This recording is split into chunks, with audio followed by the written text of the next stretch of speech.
অসমৰ মুখ্যমন্ত্ৰী পাগল নিচিনা মানুহ কেতিয়া কি কয় মুখ্যমন্ত্ৰী বুজিব নাপায়।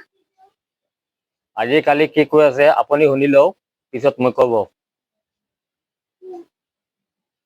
আমি অলপ মিয়াৰ ভোট চুৰি কৰিব খুজিছো। কিয় মিয়াবিলাকেতো ইয়াৰ নিয়মতে ভোট দিব পাবই নালাগে, তেওঁলোকে বাংলাদেশতে ভোট দিব লাগে। তেওঁলোকে যাতে অসমত ভোট দিব নোৱাৰে তাৰ আমি ব্যৱস্থা কৰিছো, কিন্তু এইটো 5 লাখ কাটিব লাগিব। গতিকে এইটো কংগ্ৰেছে মুখ্যমন্ত্ৰী পাগল নিচিনা। মুখ্যমন্ত্ৰীয়ে মিয়া খেদিব লাগে, মিয়া বাৰত এৰিব লাগে, উদয় কৈ আছে।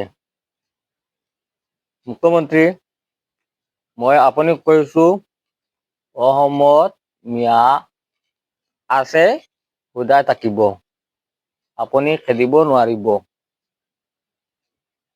যে মিয়া মুছলমানৰ বুট চুৰি কৰবা, বুট চুৰি করিয়া কোনো বাধা নাই। অসম থেকে যদি মিয়া মুসলমান যাই গিয়া হিন্দু বাঙালি শিয়াল খুকরে খাই দিবা। মিয়া মুসলমান থাকলে হিন্দু বাঙালি বহুত ভালো তখন শিয়াল খুকরে খাই না।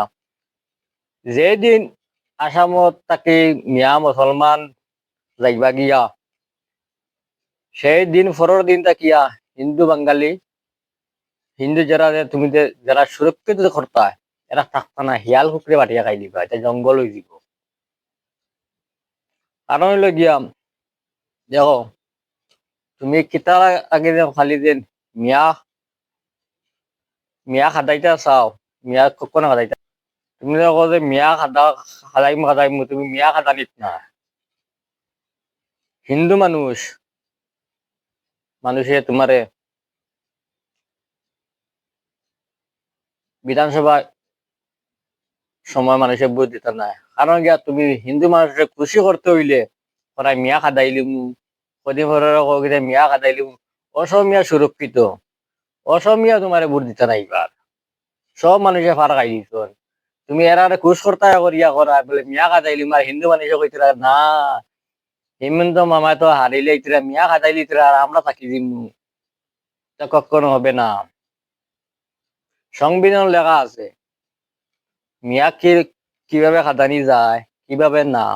আর তুমি বুট শুরু করাইয়া আর বুটোর নাম হাঁটাইয়া মিয়া খাদাই দিবা, সংবিধানে এইটা লেখছে না। আপনি রাজনীতি করিব কারণে আপনি কি কৈ আছে মিয়া এৰিব লাগে, মিয়া এৰিব কোনো নোৱাৰিব। অসমৰ মিয়া যেতিয়া জীয়াই আছে এতিয়াই অসমৰ হিন্দু বাঙালী